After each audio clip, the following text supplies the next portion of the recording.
ഇന്ന് നമ്മുടെ ബിഗോണിക്ക് കുറച്ച് വളമൊക്കെ ഇട്ടെടുക്കാൻ വിചാരിച്ചിട്ടോ. അപ്പം നമ്മൾ ഈ ഒരു ജൈവ വളമാണ് കേട്ടോ. 5 കിലോൻ്റെ ഒരു പാക്കറ്റാണ്. 200 രൂപയാണ് കേട്ടോ അതിന്.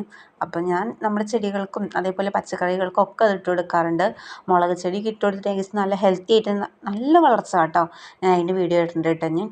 അപ്പം ഞാൻ നമ്മുടെ ബിഗോണിയെ കൂടി ഒന്ന് ഇട്ട് കൊടുക്കുക വെച്ചു. കാരണം ഇപ്പോൾ ചാണകപ്പൊടിയൊന്നും കിട്ടാനില്ല. അപ്പോൾ ഈ വളമൊക്കെ തന്നെ ഇട്ട് കൊടുക്കാനുള്ളൂ കേട്ടോ. പിന്നെ ഞാനിത് കട്ട് ചെയ്ത് വെച്ചതാണ്. അപ്പം നല്ല ബുഷായിട്ട് തന്നെ ഉണ്ടായി നിൽക്കണമുണ്ട്. പിന്നെ നമ്മൾ ആ ചെടിയിലൊരു എന്താ പറയുക കടന്നൽ കൂടി ഇട്ടിട്ടുണ്ടായിരുന്നു കേട്ടോ. പിന്നെ അതേപോലെ നിറയെ പുളിയുറുമ്പും.